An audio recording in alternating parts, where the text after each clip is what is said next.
In Chapter 9, we're going to begin talking about delivery. We talked last chapter about verbal style and choosing the right words, and so now we're going to talk about the way that you deliver those words. We're going to start off by talking about anxiety. I know that that's one of the big reasons that a lot of people avoid public speaking in general, even avoid this class, even though it's a necessity for many. But I know a lot of people that don't like public speaking. Sometimes you may find yourself in a career that you have to do it on a daily basis. So it's an important skill to have. So one thing I do encourage students is to focus on your performance, work on energizing your audience. I think a lot of times students constantly think about what if this happens, what if this happens, what if this happens. They're oftentimes worried that they're going to completely draw a blank. In 16 years of teaching, I don't think I've ever had a student just completely draw a blank and not know what to say. That's why you take notes with you. So I'm not usually worried that that's going to happen to people. So I think if you stop thinking about the worst case scenarios, because those things very rarely, if ever, happen, and focus on how you can best inform or persuade or entertain your audience. Think about your audience and less about yourself. Then I think that's a biggie on kind of managing your anxiety. Remember that everyone is anxious. It's not an uncommon thing to have anxiety about public speaking. So, don't stress about that. That's not uncommon. Expect to be anxious. Don't be shocked when you're anxious. It's a normal thing to have some fear when you're giving a speech. Nerves make you a better speaker. Use those nerves to prepare ahead of time. If you use those nerves and become a better student and become someone that's preparing ahead of time, working ahead of time, really practicing ahead of time to make sure that you're ready, then it will work out in your favor. You rarely ever look as nervous as you feel. Rarely does nerves of a student kind of show as much as you think that they do. So, just kind of don't think about them. Focus on the audience and less on yourself and what they're thinking about you. So strategies for focusing: see the big picture. Think about the content of your speech. Think about your topic, and that's what counts.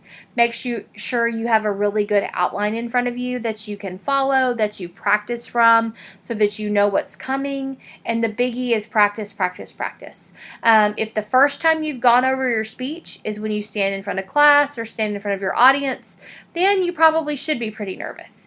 But if you practice quite a bit, then you should be in good shape and you should be pretty familiar with your outline and good to go. So strategies for energizing your audience is visualize your success. Remember that your audience is on your side. They don't want you to fail. They want you to do a good job. Act as if you belong in front of your room, that you were made to be a speaker, and they are super excited to listen to what you have to say. So we're going to talk about types of preparation and deliveray. There's different types of preparation and delivery. You can speak from memory. You can speak from a manuscript. There's extemporaneous speaking, impromptu speaking, and staying on time. For our class, we will be doing extemporaneous speaking, and that is speaking from note cards. So what I want to do now is I'm going to take you to some other notes that I will upload into Canvas. And this is kind of go through the different types of delivery styles and presentations, and we're going to tell you a little bit about them and some benefits and drawbacks of each. So the extemporaneous style of speaking, this style of delivery, you're going to use notes or an outline of your presentation to assist in delivery. You're not going to have your whole speech written out in front of you word for word, and you don't memorize your speech. But you have good solid notes in front of you. You have the freedom to deviate a little bit from your notes, but you have them there for you. The benefits is that it allows flexibility in delivering your message. You're not constrained with the exact wording of your speech. It allows you to use nonverbals, to see the nonverbals of your audience. If they don't understand something, then you have the ability to clarify or reword. The drawbacks is that you really do have to practice and prepare ahead of time so that you're familiar and confident with your material. A memorized speech is never a good idea in my opinion. With this style, a speaker memorizes word for word their presentations. There's very few benefits. In my opinion, the drawbacks are that it doesn't really allow for a natural speaking style. Typically, people that attempt to memorize their speech have a pretty robotic voice. They don't have a lot of emotion because they're so focused on getting everything out before they forget it that it's not a natural speaking style.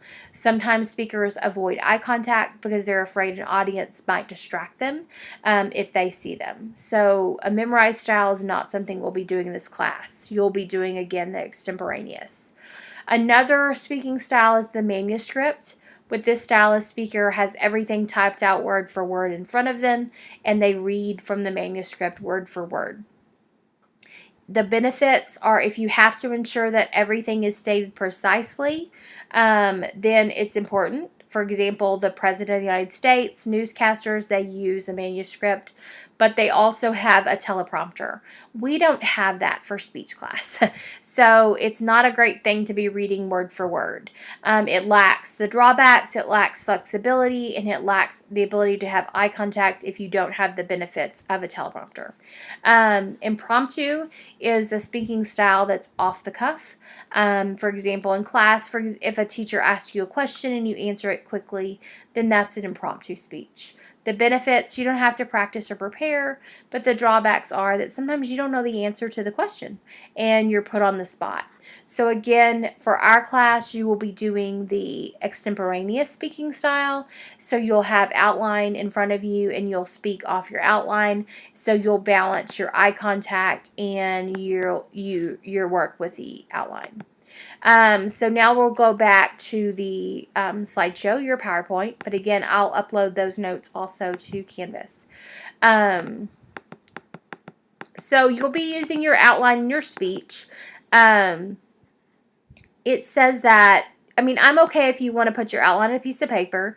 You don't necessarily have to use note cards for me.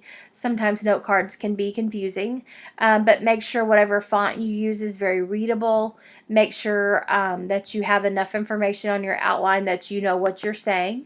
Fine-tune your outline.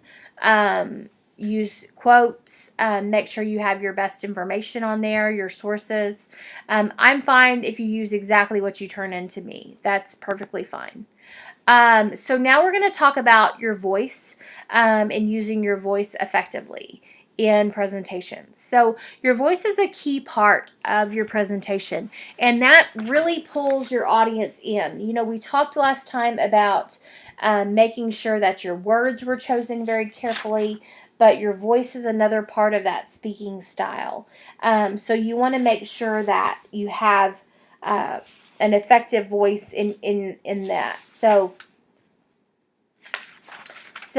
you want to make sure that your style is relaxed, but also professional, but it's not too robotic. Sometimes speakers speak in a way that it sounds very unnatural, and it's very clear that they're not using their normal speaking voice when they're giving a speech.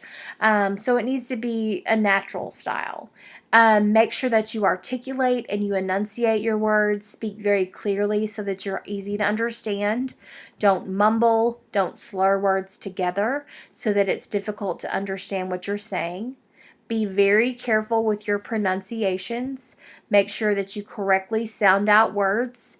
If you're not sure how to pronounce a word, do not put it into your presentation. If it's something like a name that is an author of a quote that you're using, then put it in, practice it a lot so that you know how to say it, and write it out on your note cards phonetically so that you can read it clearly and know how to sound the word out. What I would say is if you're not sure how to say something and you feel like you mispronounce something during your speech, then mispronounce it confidently. Don't draw attention to the fact that you're pretty sure you mispronounced something, because typically most people won't realize that you did.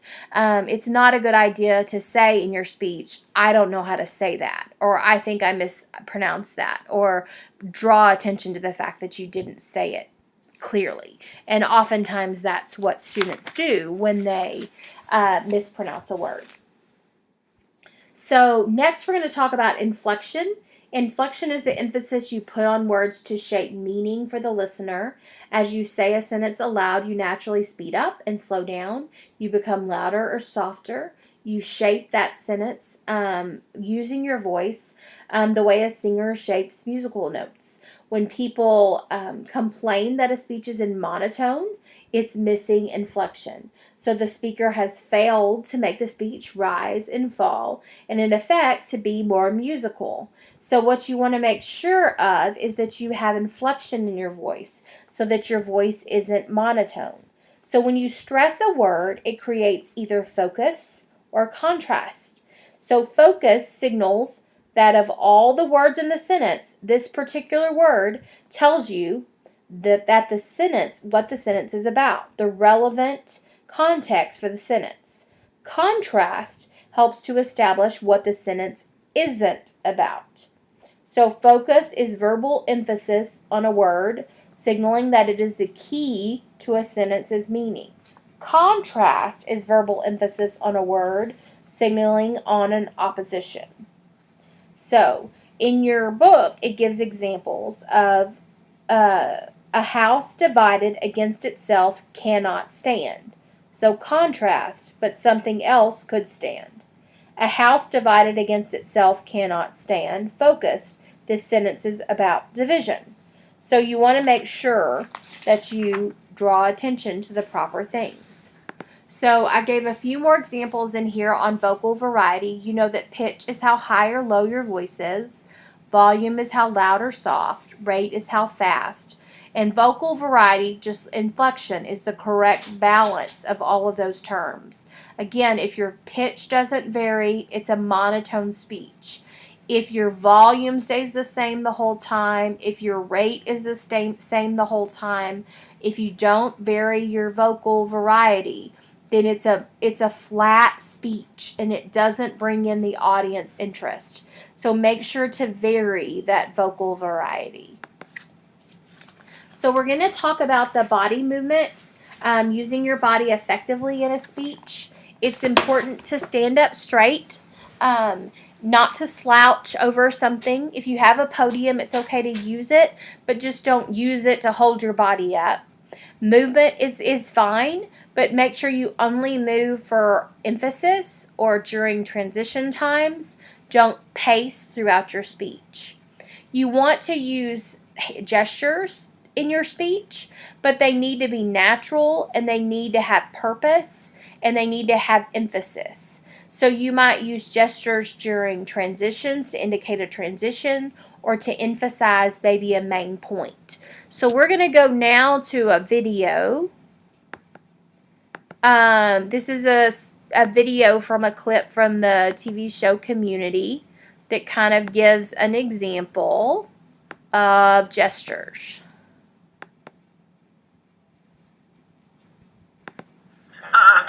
Using brownies with the internet is going to create the next for brownies. Yawn! Can't I just write it on cards?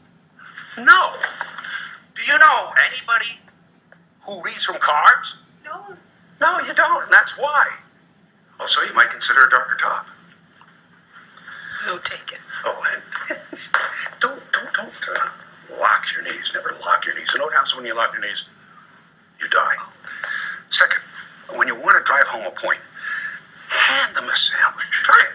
Hand them a sandwich. Hand them a sandwich. Yeah. Except that you just dropped the sandwich, Okay. as opposed to handing it to them.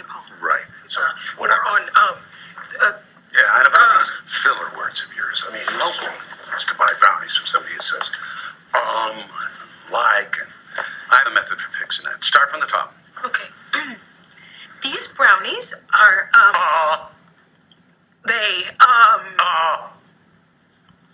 these brownies are delicious. They taste like. That's not a filler word. Whatever, Valley Girl. Market value of brownies has our target group.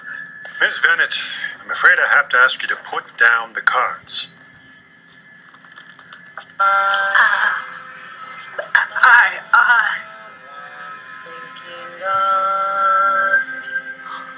They are wonderful. We all love brownies. They're delicious. If you love brownies, you love life. Out there, together, somewhere out there. Okay, so the hand in the sandwich is an interesting way to approach it, but that's not a terrible way to add gestures into your presentation.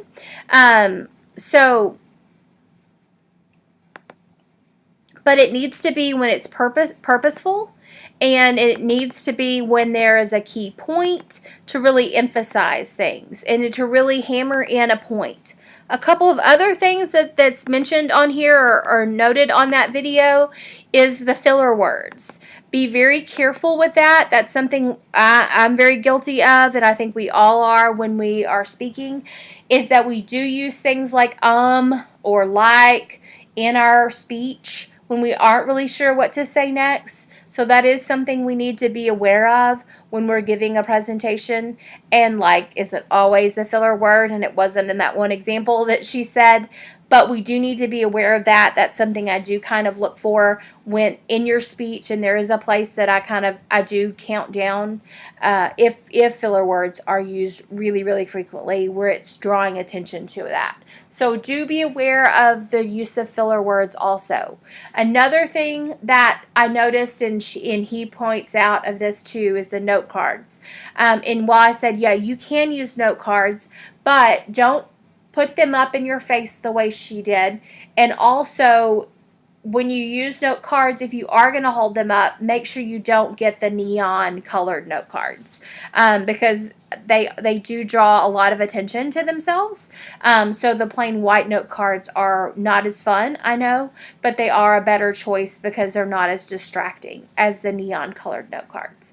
But the hand in the sandwich method of putting your hands out the way she did it a little too much when she did it, but it did add more interest into your speech. And do that for emphasis on main points or to hammer down more important points and for transitions. Next, we're going to talk about eye contact. So eye contact is really important in different parts of your speech. It's very important that you begin your speech with eye contact. If you don't make a connection with your audience at the very beginning, then it's going to be very hard to get them back as you progress through your speech. It's also important to sweep the room with your eye contact. It's important not to focus on one person or one part of the room because then you're leaving out sections of your audience. And then throughout your speech, you need to work on balancing the eye contact. So you may have sections of your speech you're much more familiar with, and so that's a part that I would highlight and say make sure to look up. So you need to balance eye contact as you continue through your speech so that you're looking at your audience. So we're going to go back to a video, and this is from Friends, and this is a Friends clip when Ross was going to teach a class, and he was kind of practicing and he was struggling with eye contact a little bit. So Ross is going to show us basically what not to do. There are three primary theories. There you go.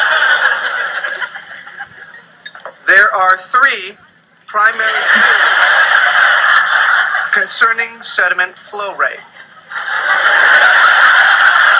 Each of these theories can be further subcategorized into these. Why don't you open with a joke? Okay, so Ross isn't exactly showing us how to do eye contact there. You should be able to balance your eye contact along with looking at your audience at the same time. You don't just speak and then do eye contact. So you should be able to do it simultaneously. And he kind of struggled with that. So don't do eye contact like Ross did. Look at your audience and talk at the same time. And that's where it'll be important to make notes on your page so that you kind of do know when you are comfortable with looking up with your audience. Choosing your appearance. Make sure it fits the occasion. Be neat and clean. Don't attract too much attention to yourself. I don't ask that you dress up when you give your speeches. For those of you on the online class, don't be in your pajamas or anything like that. Sometimes you can get too comfy at home. But one thing that can be distracting is too much jewelry or rattling bracelets or something like that. So do be aware of things like that for the class.